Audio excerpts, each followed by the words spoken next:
started if you can. Pledge. I pledge allegiance to the flag of the United States of America and to the republic for which it stands, one nation under God, indivisible, with liberty and justice for all. Okay, we have our mission statement. We got two of them. Kiwanis is a global organization of volunteers dedicated to improving the world, one child and one community at a time, through service to others. Shall we pray? For friends, food, and fellowship, we are thankful for this day that you have given us, for its blessing, its opportunities, and its challenges. And for the fellowship of Kiwanis, we give our sincere thanks.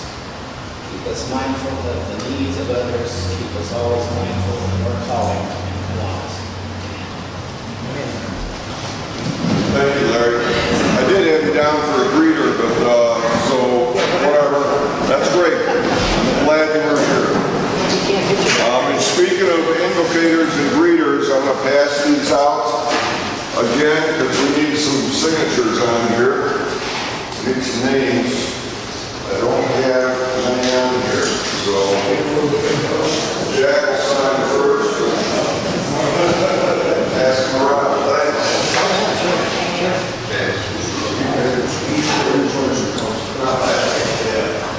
Okay. Couple of things, fill out those sheets. Don't forget, we're able to use this building through the courtesy of the Masonic Cornerstone, and they are in a fundraising campaign to fix this up. As a matter of fact, I understand that the roofer is here today, which is great. They want to get that thing going and get this place all fixed up. So drop a buck in the can over there if you could, please, and fill it up so we can make sure we're helping them out here for helping us. We also have tickets available for the marble raffle. Terry's got those. So make sure you get your tickets. If not, she will beat on you and all of that, just like she does to me. So, volunteer opportunities. We will be packing backpacks for Nourish Summer program on July 12th and July 26th. So make sure you get signed up in there. We need 4 people for those. We do have a few, and I want to thank Carolyn and Mark Allen, Don Thompson, Terry, and myself this past Monday. We really had a tough time. We had 34 bags.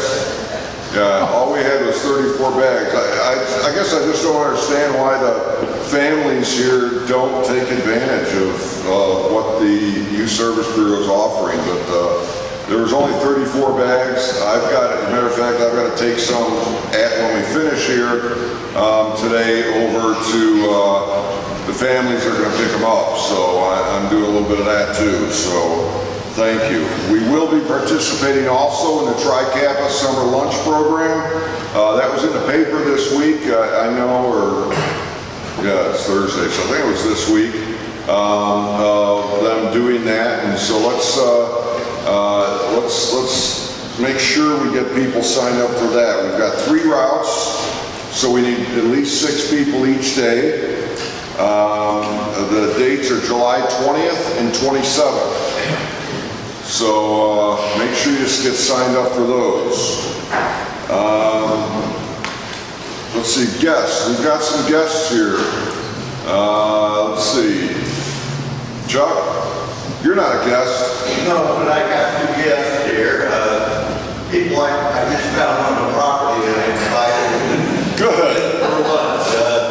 John Phillips, who's got another obligation that he's got to go to. He's secretary of the Masonic Lodge and president of the Masonic Cornerstone Foundation. Cool.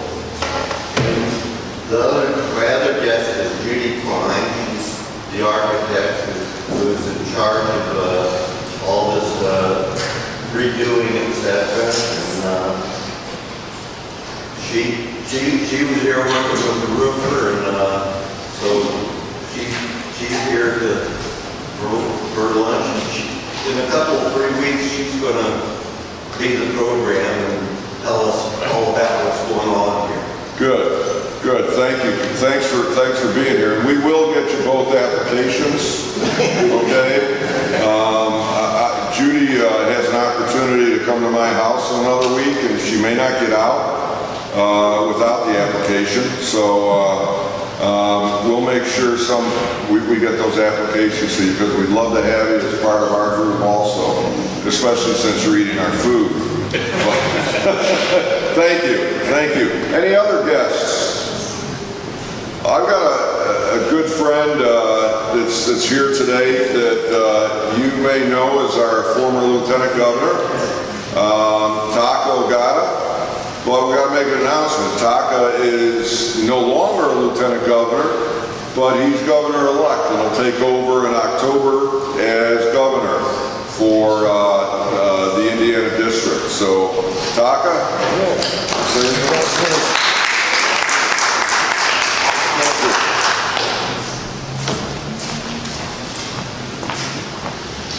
Thank you, Gary. It's really honored to be elected as a governor-elect, and I'm really excited to work with you next coming years, or next year. I just want to thank everyone for bringing in guests. It's really nice to see guests because we need guests to grow. Just want to give you small information. Each one of you are impacting 206 kids in the world according to KI, and I counted you have about 25 here now, 27. So you guys are impacting 5,000 kids in this group. And in Indiana, we have 1.6 million kids, and Indiana District has 4,750 members. So we cover about 1 million kids, but we still have 600,000 kids that we are not reaching. So I ask you to reach out to the communities and also reach out to the small towns that don't have Kiwanis Club, because most of those kids live over there. So we need to reach out and broaden our footprint. But I'm looking forward to working with you, and thank you for having me. Oh, and I learned I wouldn't be here without Jim and Char, because I learned a lot about Kiwanis being Lieutenant Governor, and they taught me a lot. So thank you. thanks. It's a little bit hard this year. Normally they have an election process, and it had to be different this year with the COVID, but we did put some feelers out and ensure that Taka got pushed up there to be governor, so we appreciate that. I've asked through a couple of meetings for pop can tabs. I got some today. We need as many as we can get. Taka knows we've been challenged by somebody else in the district to get as many pop can tabs as we can. I got this bag today from Dennis Coons, and I got 3 from Dave Michael, and I got 3 from Don Thompson. Don was working on more. 3 bags? No, 3 tabs. Don was working on more, and he can show you the evidence of what happened to him.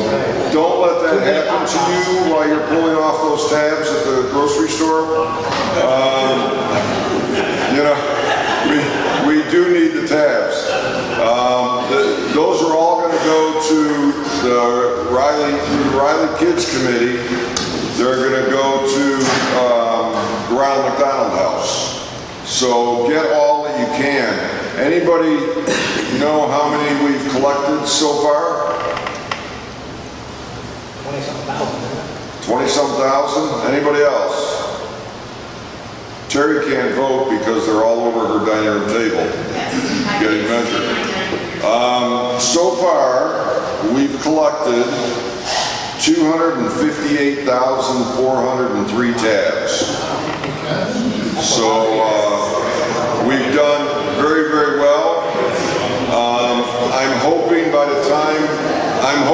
the end of August, and don't tell him, Taka, because I don't want him to know how many we're getting. I'm hoping by the end of August we can have at least 500,000. So the biggest contributor by far was the Eagles Club. They saw our advertisement, went over there and picked up their tabs, and they had two big 55-gallon drums of them. So they got a two-wheeler and started wheeling them out to my neighbor and I, and the first one dumped all over the floor. So we had to pick those all up, but we got them. So now we're counting them, and like I said, I have 258,403 already counted. Of course, the 3 were from Don. Yes, thank you, Don. Thank you. I appreciate it. Yes. So we're shooting for 500,000. So keep working on that. If anybody can be anybody has a business, if you could be a site where people can drop them off, I've got a little sign that you can put on a bucket or something and put them there, and we can use that as a drop-off location because some people on the internet have asked about that. So instead of risking coming to my house, or me picking them up and they want to meet in a dark alley somewhere or something. So I have met a lot of people in doing that, but let's get the pop tabs, okay? Just keep on bringing them to the meetings. Member updates. Any other member updates? Anybody talk to anybody? I see Morris is on there this week. Hi, Morris. I don't know if Morris can hear us. There he is. Okay. Thanks. And John Cully, glad to see you. Good. So, make sure we tell someone else about our meetings. Invite someone else. I've got some business cards that I have, and what I've been doing when I pick up the pop tabs on their front porch because they don't want to really meet me, I just leave them the business card that says good for one free lunch at the Kiwanis meeting on Thursday. So do some of that. Get out there, and if we can get everybody here to bring one person a month, that would be fantastic. How many people we could get to see what Kiwanis does and how we can help improve and reach those other 600,000 kids in Indiana. So, birthdays. 1943. That was before my time. Barry Manilow was born. Anybody ever hear of him? Yeah. His mother's name was Mandy, and she said it's a miracle, but it looks like we made it.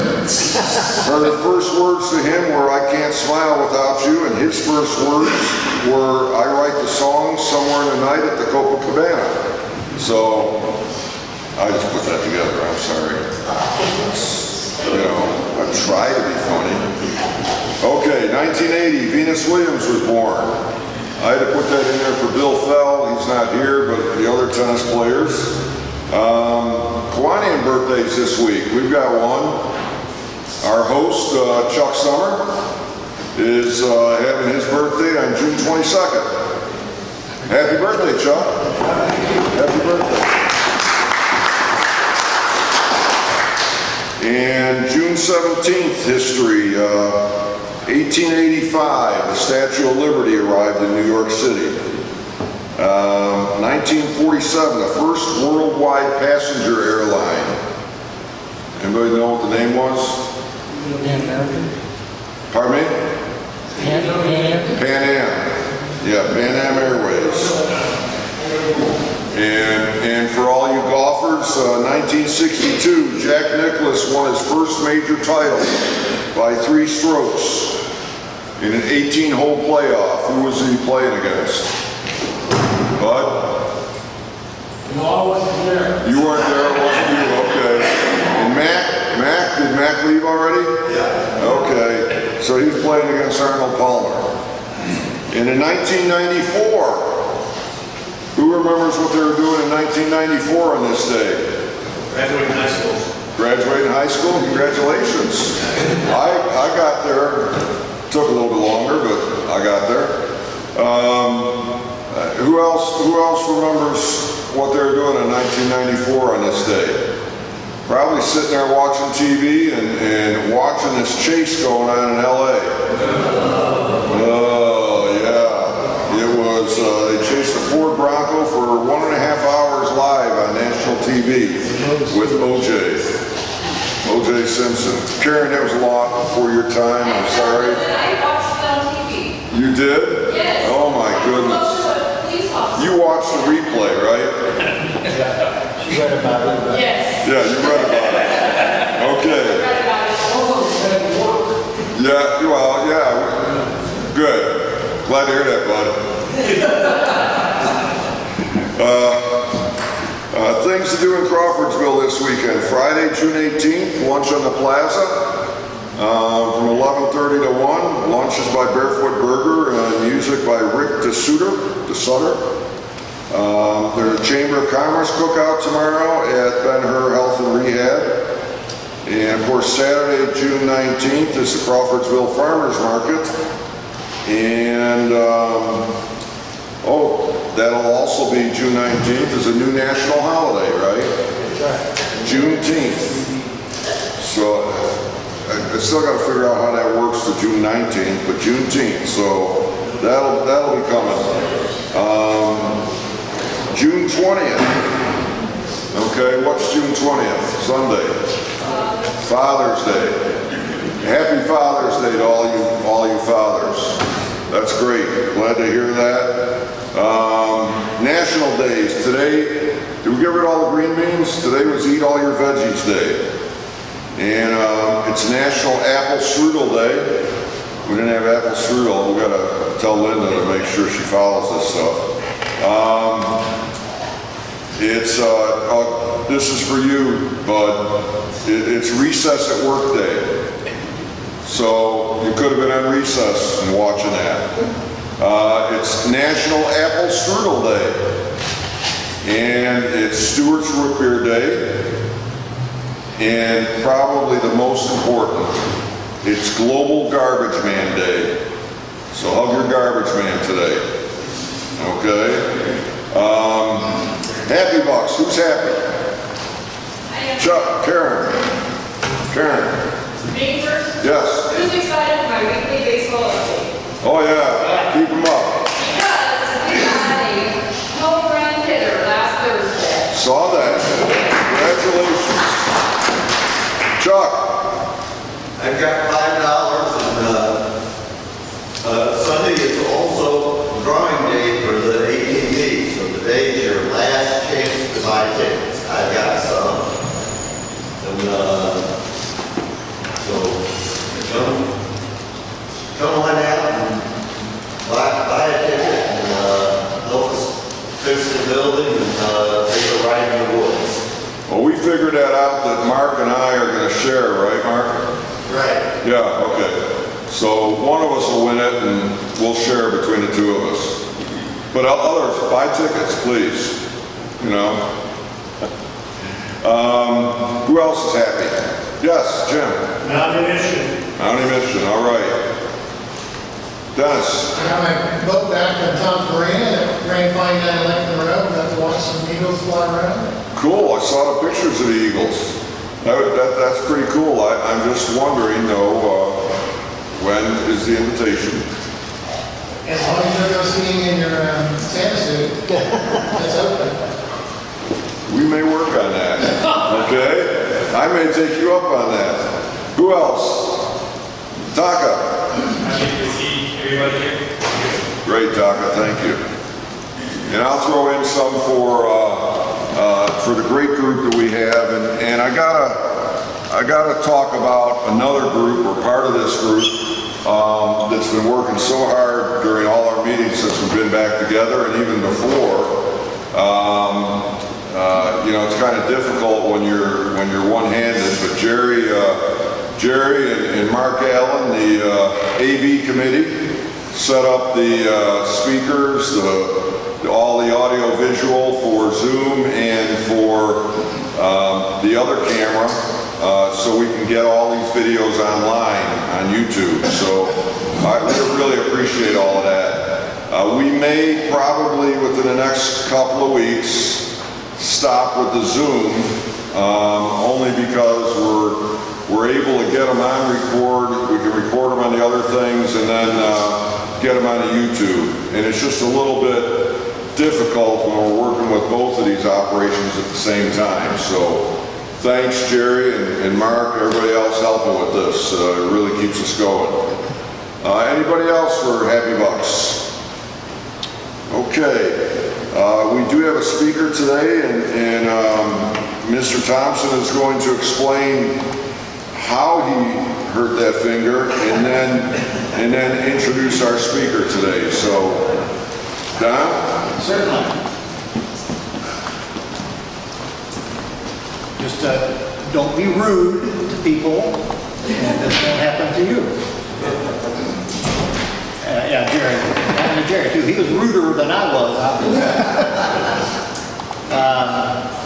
I contacted the State League of Women Voters.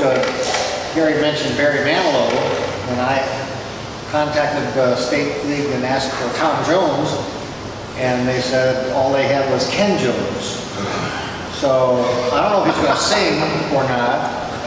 But Ken Jones has been with the League of Women Voters for quite a while, and works out of the Lafayette office, and serves on statewide committees, and has put together a presentation that he modified for us. And we really appreciated him driving down from Lafayette to join our Kiwanis Club. I understand your dad was a Kiwanian. And so if you will, welcome Ken Jones, please.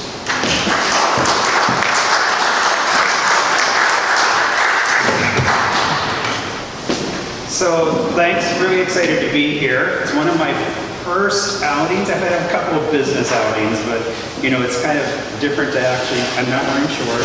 I actually put on a long sleeve shirt. I thought I shaved this morning. So I went like all out for this, for coming down here to see you guys today. So it's good to be back into the rhythm. So I've got a presentation for you. We're going to look at the 2020 election by the numbers. I think I want to share with you some research that the League of Women Voters has just concluded, contacting all the counties in Indiana, 92 of them. We've had conversations, including with Montgomery County.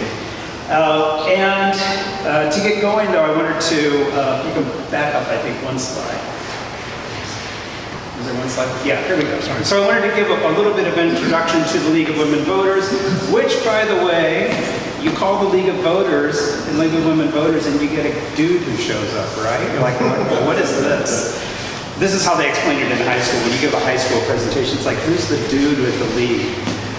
So in 1976, the League of Women Voters, which was a women's only organization until that point, decided that membership should be open to both men and women. And since you're speaking of dates, what was going on in 1976 that made the League of Women Voters say, gosh, maybe the guys can be a member of this organization too?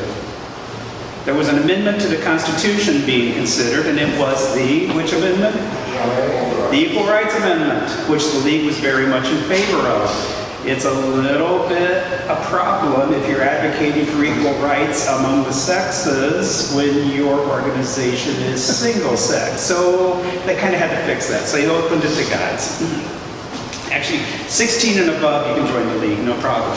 Why does the League exist? The League came into existence in 1920, and it was directly in response to the 19th Amendment to the Constitution. So the 19th Amendment to the Constitution was all about no longer would women be denied the right to vote in federal elections Well, the right to vote could not be denied because of sex. Turns out when Thomas Jefferson wrote all men are created equal, he really meant men. He actually meant white property owning men is who he meant. But he said all men, but it was translated for years. No, it doesn't mean people. It meant men. And so the 19th Amendment was passed in 1920. Now, when you pass an amendment like that to the Constitution, you have millions of people, women, who have never voted before, don't know how to vote, have been told your political opinion doesn't matter, don't worry, I'll vote for you. So a lot of mansplaining went on for the first 100-ish years of our country. And so the League was formed really as a big education organization. It's not, the early organizations had advocated for the right to vote. Now you have the challenge of tens of millions of people who have never engaged in political activity or had their voices had to engage. They had the opportunity. And the League was organized around that. So it was helping about 20 million women become voters and also advocating for various government and social reforms at the time. Next. The work today actually is not so dissimilar. It's not entirely identical to what there was what it was in the 20s at the beginning of this. But it's very much about encouraging active and informed participation in government, increasing understanding of major public policy issues, and also influencing public policy issues. Next slide. The League is nonpartisan. So the League is a nonpartisan political organization. So the League has opinions. The League will express opinions. The League does not ever endorse a political party or its candidates. But however, since the League does express opinions about issues that it's taken, that it studies and it's a very elaborate process, it means that you might perceive the League as partisan if its opinions line up to where a party is or where a party's moving. Now, parties make choices about what they're doing and what they're trying to exert in terms of public policy and win elections, etc. The League has a different agenda. So, and I'll just tell you, the amount of time we talk about nonpartisan, being nonpartisan, remaining nonpartisan in how we act and how we speak and what we do, it's significant. So this is a very serious thing that the League takes. It's very much in the DNA of the League. So, but don't be surprised if League members don't have opinions, and if the League doesn't have opinions, and they might square with yours, they might not square with yours, but so be it. Now, to start off with, there's at least one ex-professor in the room, so you get a quiz today. How's that feel? Huh? I've got a quiz for you all, and I'll give you the answers at the end. So remember your answers, or if you get a chance to jot them down, we'll see which. And then we'll see where you are at the end. West Lafayette comes home to vote in Crawfordsville, where he is registered to vote. Can he use his Purdue student ID to vote in Montgomery County? Don't answer, hold that thought. Okay? Quiz question 2. Indiana implemented one of the first voter ID laws in the country in 2008. The legislature enacted this law in response to problems with voter identification fraud at the polls. Is this true or is this false? Okay, number 4, a Wabash College student from Colorado registers to vote in Montgomery County. Is this allowed, or has the student committed voter fraud? Is he tainting your election? Number 4, the U.S. Supreme Court has never ruled on the question of whether a state can require proof of citizenship to vote. Is that true, or is that false? Okay. This is stuff the League thinks about a lot, worries about. So if this jazzes your imagination, maybe you want to join. So, okay, let's go on now. So those are your quiz questions. We'll come back to it. We'll answer those at the end. All right. What I'm going to present for you is a look at the 2020 election, looking at the numbers. And when we look at election data, I've had the experience, I know pretty well what happens in Tippecanoe County. I go to election board meetings, I have meetings with the county clerk, et cetera. So you kind of know on your local basis what's happening and have a feel for elections are good, they're bad, we're kind of indifferent, what the local intrigues are. So we have some idea of how elections run on our very local basis, but we don't really have a body of reliable public information that tells you how is it across Indiana. If you wanted to go down to one of the little counties on the Ohio River, if you would ever choose Madison County or someplace like that, or Crawford County, how are their elections running? Because ultimately, when you roll it up to the numbers of the state, that's the actions of 92 counties all doing their thing, and then say, for instance, here are the presidential electors for Indiana. Well, that's based on 92 decisions. 92 elections that were run. And so it's important to understand, even at a county by county basis, kind of how things are running. And so we wanted to start looking at this, and the fact that does Indianapolis collect this information?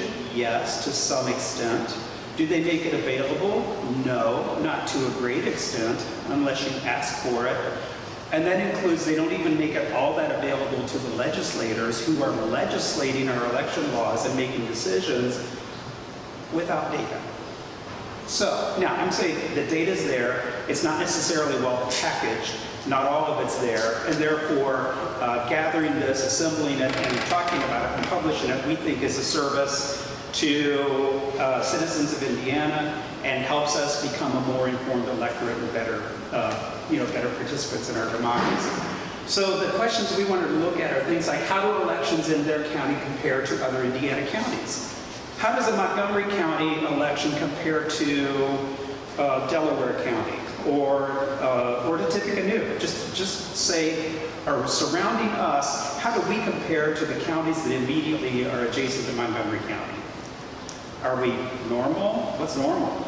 Even the question of what's normal. And then if you think, do you think your local county clerk and election board are doing a good job? How do you know? What's a good job of a county clerk look like? What's your election board doing a good job look like? Are there some problems in Indiana's elections that aren't being talked about?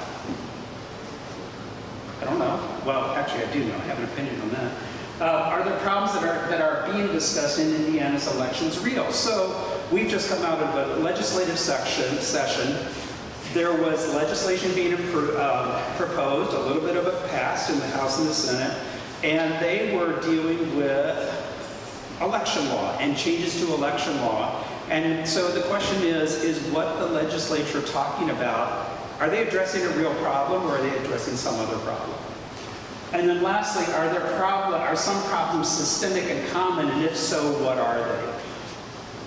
So let's go on. So these are the things we kind of wonder about, and what we decided to do was develop a questionnaire and give it to all of the counties. So we were going to contact every county and give them the same set of questions, gather this information, etc.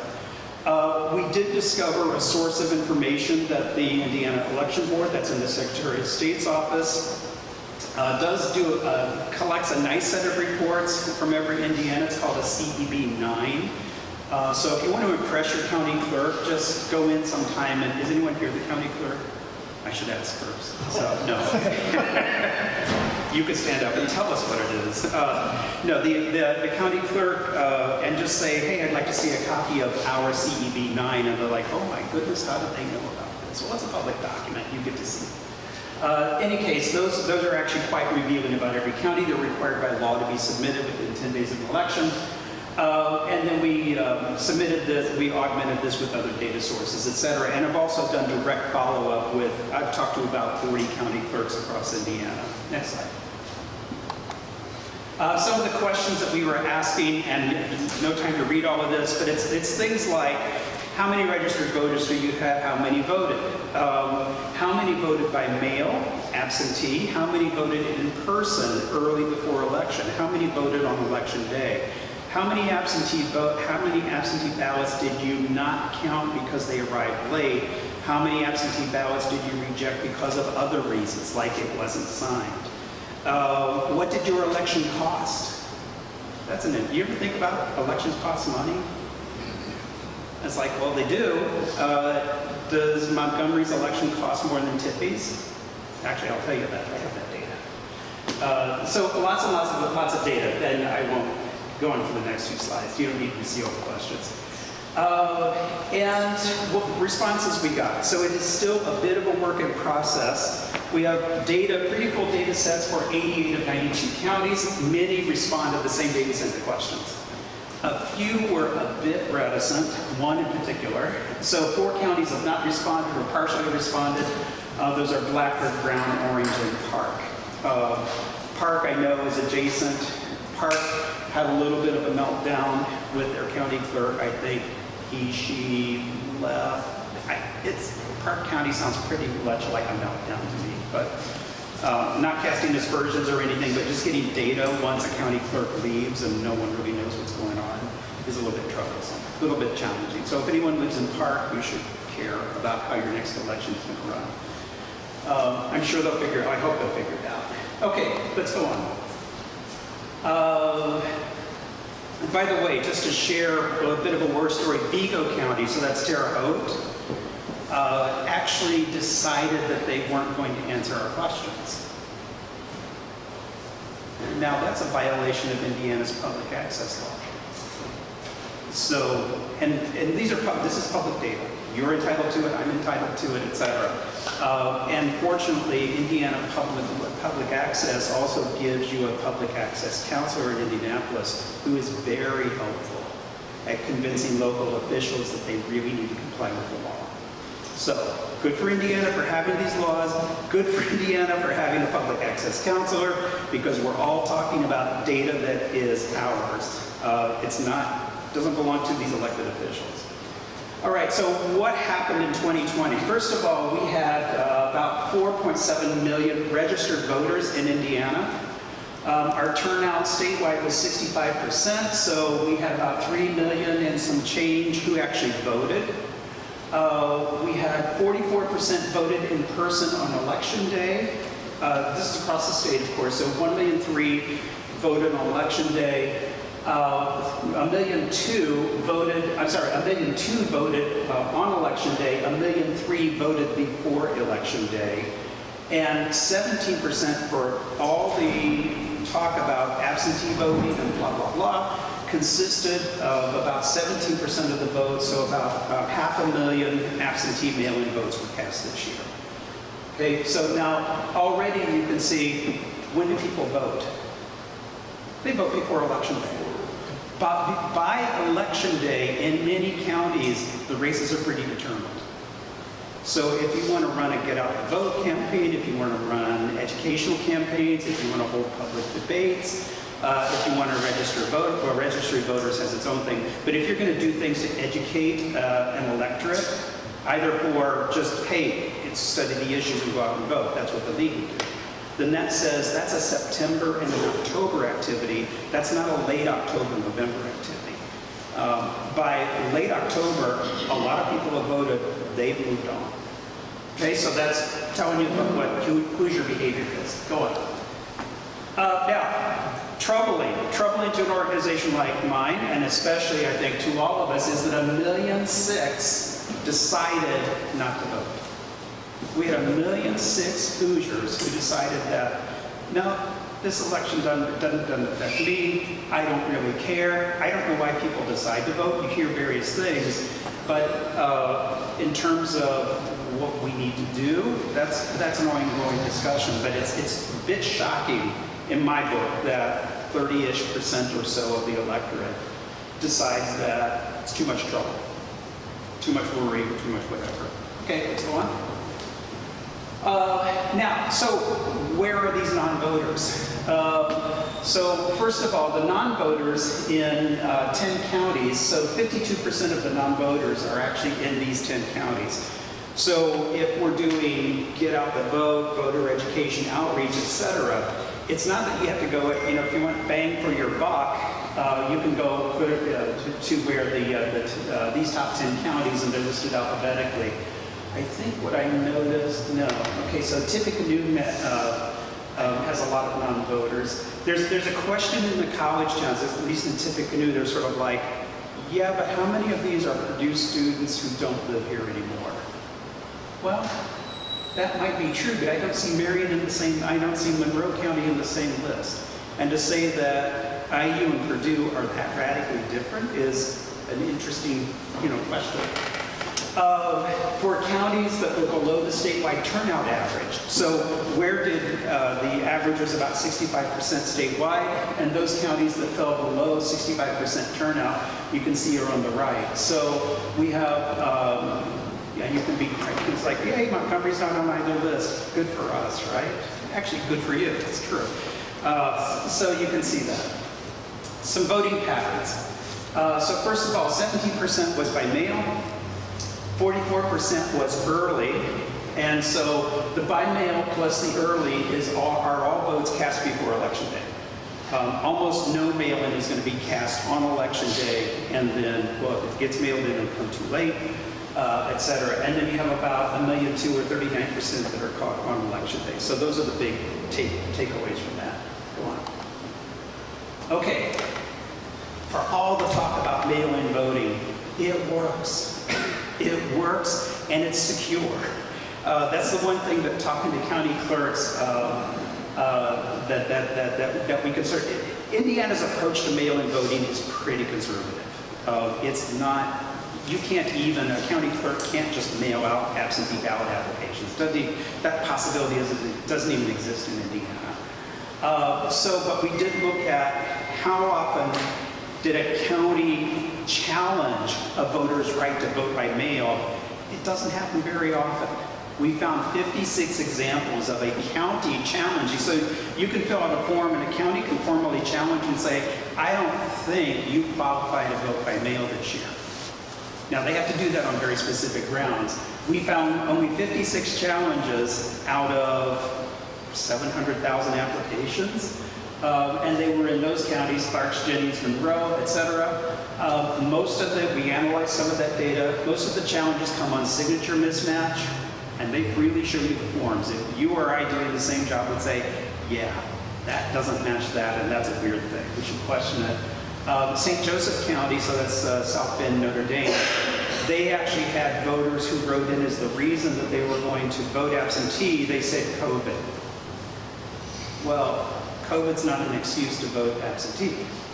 There's a prescribed form. If because of COVID you think you won't leave your house and therefore you can't go to the poll and won't go to the poll on election day between 6 and 6, that's a valid reason. But you can't make up your own, my mom is sick, COVID. You can't make up, you've got to just fit into a box. And it's not hard, okay? So we had about 13,000 ballots were received late and not counted. So that's the post office. We all had the worries about the post office. We lost about 13,000 ballots, which that's a good chunk of votes to say 13,000 people didn't have their votes counted because their votes didn't arrive on time. Okay, I think that's a problem worth talking about. And 1,500 very low were reported for other reasons. Okay, now come back. Back one step. Okay, so before I say, I have to ask you a question. I'm not going to tell you how. I want to understand. This is a show of hands. No, who you voted for. I don't care. I do care how you voted. Okay, so you have an option every time you go into the election booth. You can say, I'm going to choose my candidates one by one. You can also say, I pick Republican, straight party. You can either vote Republican, straight party, Democratic, straight party, or Libertarian, straight party. You have 3 choices for a straight party vote. Okay? Everyone gets that. So, how many of you, this is a show of hands, I don't care which party, if you did, I just want to know, did you check the straight party ticket? Did you use that method to vote? So if you did, hold up your hand. 1, 2, 3, 4, 5. Okay, 5 of you use straight party. Okay, interesting. Now next slide. What time? Yeah. Good. The 13,000 Yes. ballots that were received late. Yes. Is that based on postmarks? No. Or- No, Indiana doesn't care about postmark. So if I mail this 3 weeks early and they received it late, It's late. they don't count it. Exactly. Postmark, they don't look at postmarks. They say, oh, we got this the day after election and you mailed it and the US Post Office took it to Hawaii first and let it sit there. Tough. You're out of luck. That's right. That's right. So, which of course you don't know if you put it in the mail, did it really get there? You can tell a little bit, but you know. Okay, so I think we have 5 in here voted straight party, right? All right, now let's see what the next data is. So straight party voting across the state, so we had 1,000,004 voted, used straight party voting. That's 46% of all ballots are straight party votes. Okay, which you're actually, and I think Montgomery is 40%. So we're a little bit underrepresented here of straight party voters. But you're not all that far off, because I think I calculated 8 or 9 would be our count today, and we got 5. So you're at least in the room. So we get this, and you can see it's Indiana's largely a Republican state, shouldn't be a surprise. So you get 876,000 Republican straight parties, Ds by 541. By the way, in a Democratic-dominated county, the behavior doesn't change. Based on your party affiliation doesn't determine whether you vote straight party or don't use straight party voting. It seems to be just a popular thing. And then libertarians at 8,000. So let's go on. I think that has real implications for elections, by the way. I think it has significant implications for elections. And especially if you realize the way Indiana processes straight party ballots, there's a good chance you undervoted your ballot, which is, did you leave a lot of down ballot races undecided? Judicial questions, unless you picked them out separate, you wouldn't have voted those. So to me, I think it's full of problems. The Indiana law that describes how to process and how to set up voting machines for straight party voting goes on for 2 pages of law. And you're like, anything in 2 pages of law is a chance for mischief. It's a chance for programming mischief, it's a chance for mischief. So, provisional ballots. This is problems at the poll, votes that are cast that need to be cleared up afterwards. And we had about 11,000 cast, 11,000 provisionals. So about 64% of those were counted and 36% were not counted. And people get provisional ballots for all reasons. They didn't bring their ID. Their voter registration was messed up. The names on the registration didn't match the numbers. It's usually administrative stuff that just has to be cleared up. Okay, next one. Okay, election costs. This is something they talk about in Tippecanoe County a lot. Our election board talks about what an election costs, and so it's kind of the question is like, what should an election cost? I don't know. So our best data is that Indiana spent around $14–15 million on the November election. The bottom 10 counties in spending were there, Adams through Spencer. These are generally pretty small counties. Top 10 counties were, as shouldn't be surprising, Marion, big population. What should really surprise you is Little Park County reported spending $306,000 on an election. Now, Park County is more like the bottom 10 counties than it is like the top 10 counties. And I'm just telling you what Park County reported, so I can't tell you it's right. They might have said, we bought a boatload of equipment. You also don't know how counties actually count costs, so read into this with a huge grain of salt, but I think directionally it's kind of interesting. So the cost per registered voter at the 14 million, it costs about $3.10 for each registered voter to conduct an election. The cost per vote, of course, you take a lower number of people who actually come out and vote, so you have still have a fixed cost of running an election. So it runs between $3 and $5 per, well, it runs about $3 per vote. One question that we ask, is there a relationship between what a county spends and its turnout? There isn't. Doesn't matter. So there's no correlation between a county that spends more gets more turnout or a county that spends less gets less turnout. There's no correlation between those two bits of data. Okay, next one. Montgomery. Finally, we're down to what we really care about, right? Okay, so how'd you guys do? Really good. 69% turnout, so you're above the state average.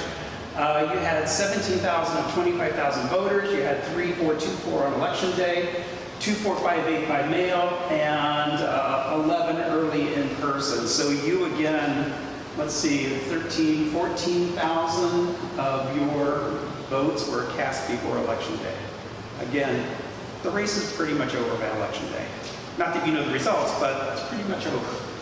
What's your straight party voting look like? Ours 55, D's 1423, Libertarians 92. I actually found one county that's reported no Libertarians, and it's like, man, there's always one. How'd you guys? They must be lonely in there. Provisionals, you had 2 counted, 1 rejected, so not that much provisional. And your election cost was reported at $80,000 or $318 per registered voter, well within what's normal. So you have higher turnout, you spend normal for what other counties spend, etc. And your pattern of straight party voting is pretty similar. So, so you're a standout in that you have good high turnout. Next one. Now, how do you compare? Are we better? Is our 69% better than Tippecanoe? Yes, it was, as a matter of fact. Okay. So look at the table. So Boone, 72% did better. You got 69. Clinton, 66. Tippy, 61. So next time you feel, I don't know, it's like the Lafayette, envy syndrome. I doubt you have it. But if you did, it's like, yeah, but what about your elections? So there's your election day votes, your early in-persons, your straight party R's, etc. Clinton County, interestingly, swears that they cannot provide the data for straight party voting, which I find that interesting. And I don't know if by law they have to, but anytime a county says we really can't produce this data, and most of them can, then it's like, that's curious. And then, so there's the straight party voting trends, and then the cost per registered voter. So who wins in this one? Let's see. You actually spend a lot more per registered voter than Putnam, Tippy, and Boone. Not a bad thing. And you're in lines with Clinton, and you're in lines with Clinton. So you're more like Clinton in terms of cost, etc. Okay, next slide. Okay, some observations, Paul. It's a lot of data, right? So what do you take away from it? Next. So first of all, I can tell you engaging with local elected officials is a good thing. It used to be when you go and you sit up, their meetings are public. A lot of what they do is in public, and a lot of what they do in public, no one shows up for. So they do their own thing, or they think you don't care. And I think we should all care. I do have a sense that by us asking all 92 counties, we were the first time that they have been contacted and asked for this information by someone in the public. And I think it's just a good idea that our public officials, especially those running elections, understand that the public cares about how our elections run. And understanding that through basic data, I think that's a good thing. So it is clear to me that in many cases, we are the first organization to have engaged with a lot of these counties. And most of, even the very small rural counties, the people are so helpful. Honestly, it's not a big wall of obstruction out there, so I want to paint it correctly. So most counties do, in my opinion, most have their acts together. A few don't. And we surfaced also different practices among the counties. They can read the same state law and come to a different interpretation about what that means. I already told you Vigo County was kind of the outlier and they fell. So next slide. Okay, straight party voting. This was a big surprise to me. I thought, oh, this is some sort of typical new outlier. No, it's not. Straight party voting is here. Nearly half the ballots are cast for straight party. There is variation on how the counties report those votes.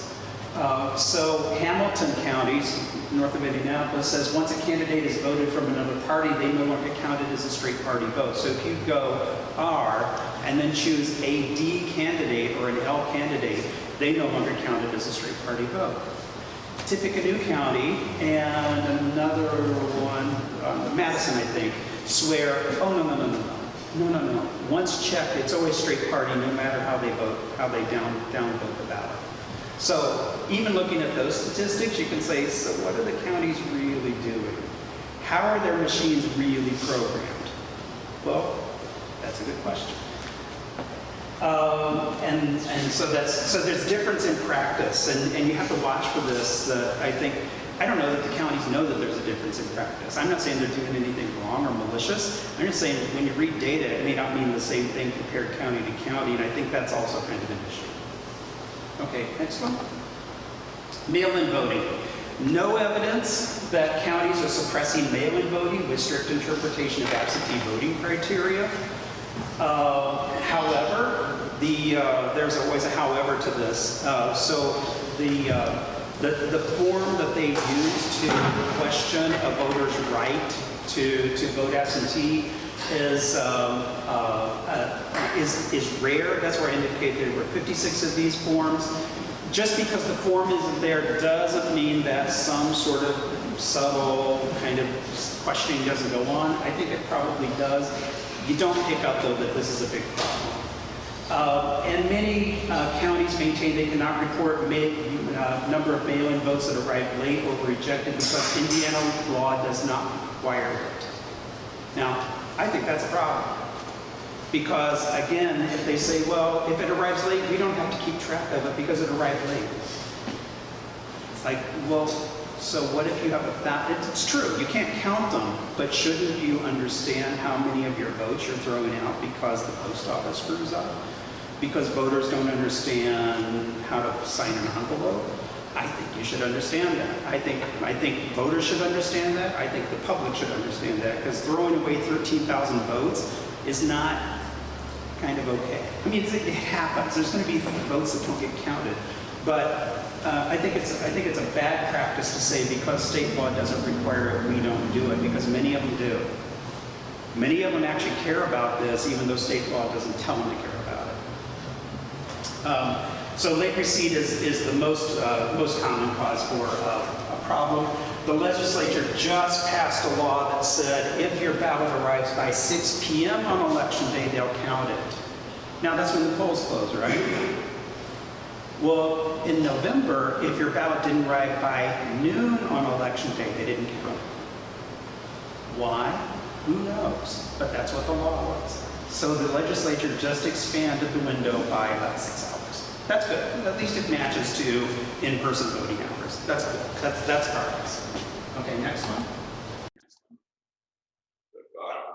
Sorry. The bottom line you had in there is most of them are common practice to accept by postmark. For legal documents, they accept it based on postmarks, not. Yeah, if you think about it. It should be the same. Right, exactly. And you would kind of think, look, the IRS, if I postmark my tax payment, by midnight on the accounts, I paid my taxes on time. Does not work in voting. In our state, other states have it different. States get to determine the time, manner, and place of voting. States have a lot of power.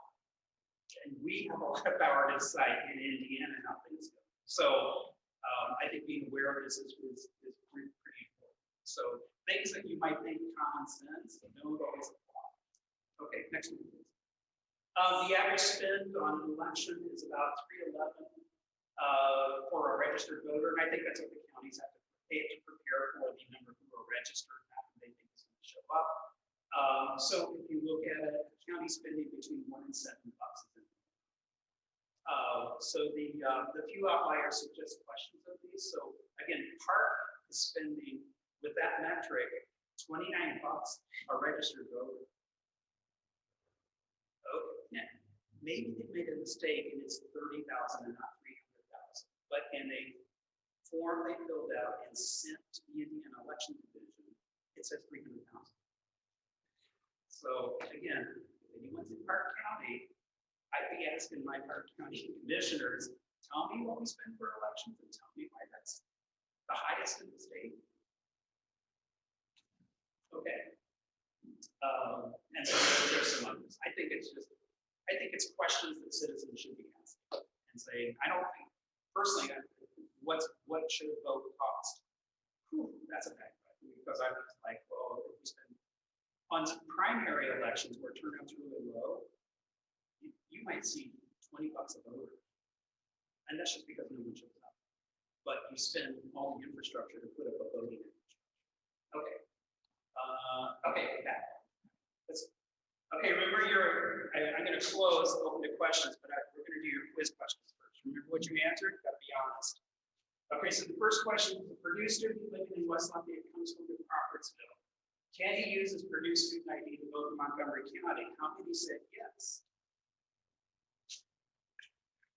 Yeah, the yeses are correct. So under Indiana's voter ID law, a voter ID is either a federal document, passport, U.S. passport, military ID with a picture, a name, and an expiration date on it. And because Purdue is a state institution, or it has been issued by an institution of the state of Indiana. So an Indiana driver's license counts, an Indiana ID card, an identification card from a state university. So Purdue, ISU, IU, Ball State. I think I got them all. That counts. Wabash College, sorry, it doesn't count. Not a state institution. So their student IDs don't work, Purdue's do, and it's not a Tippecanoe County thing. That's anywhere in the state of Indiana. You can show up with your Purdue student ID and vote. Okay. Number two, Indiana implemented one of the first voter ID laws in the country in 2008. The legislature enacted was in response to problems with voter identification fraud at the polls. Is that true or false?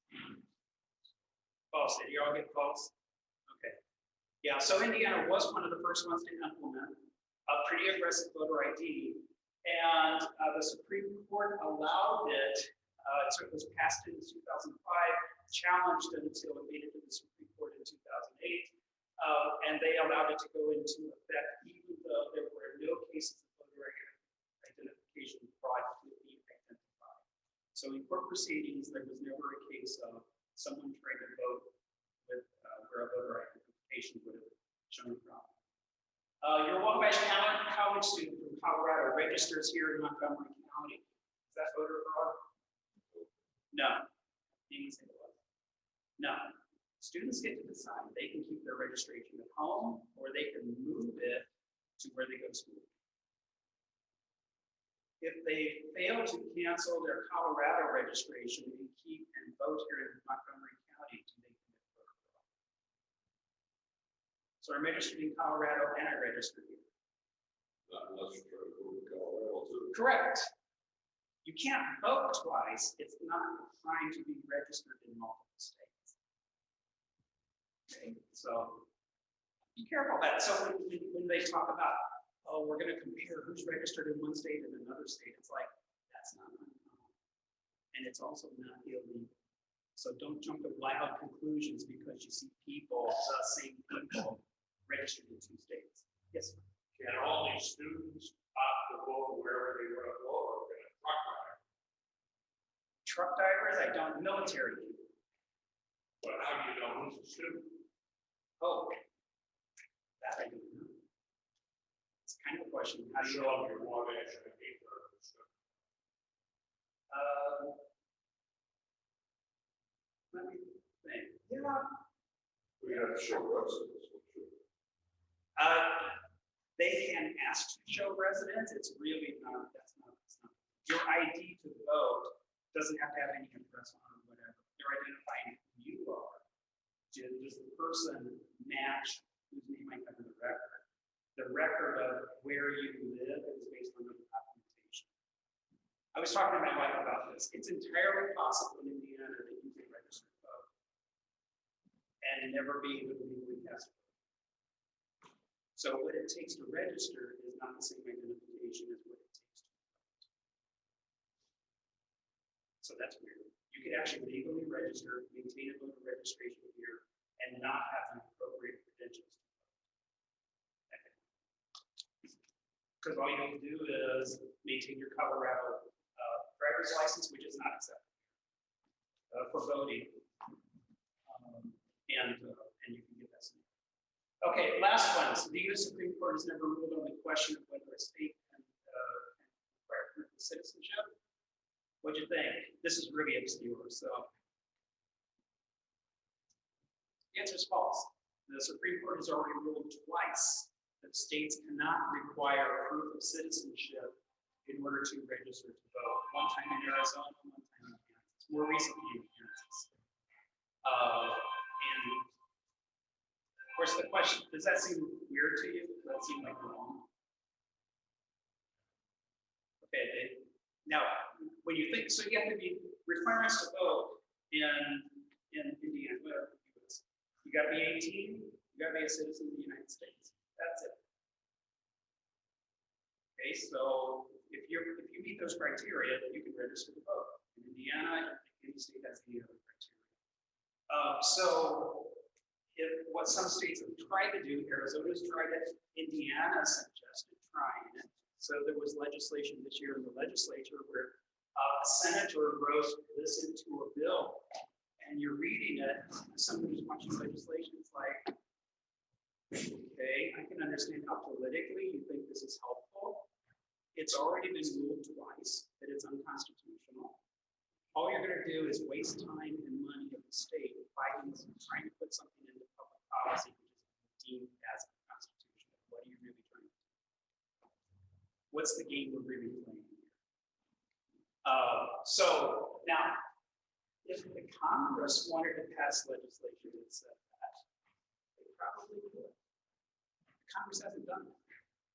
In fact, the Congress has passed legislation that says voting should be, registering to vote should not be burdensome to voters.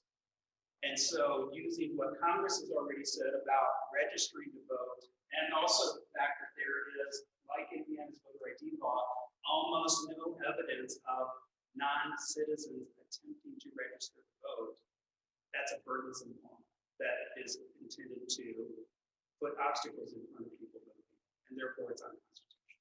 Yeah. Those are federal, not state and local elections. Yes, but there's a trick.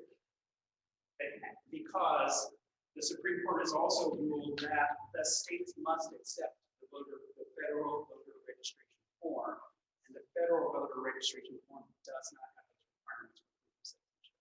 So therefore, because of that, the states don't have a choice. Indiana has its own federal registration form. It's a little bit different from the federal, but any time of day, you can fill out a federal form, walk down to the courthouse, present it, and they have to.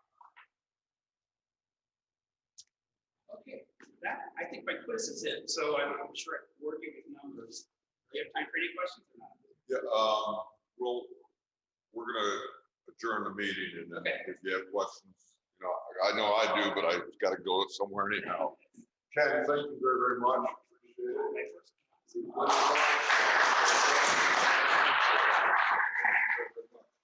And as part of the honor of being our speaker today, you get to pick our raffle ticket here. So we've got a raffle that's been going on for about 8 weeks now. And we've got, after today's money, $337. So pick a ticket if you would. Okay. Who's got this one? 502330. 50233. Oh, Shar does. Here, Shar, I'll bring it there. And the white marker's in there, see? Where is it? Somebody take it out, Mark. No, it's in there. Marker's gonna take and fill that all with white marker. There you go, sir. Pick one out. We got the right one.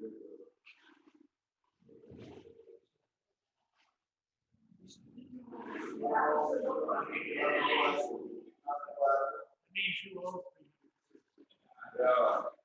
So we'll put that one away and reduce the number and we'll continue going for next week. So thanks a lot. And, I got a lot. I got to agree with you. So I will get back with you. Thank you very much. And the meeting's adjourned.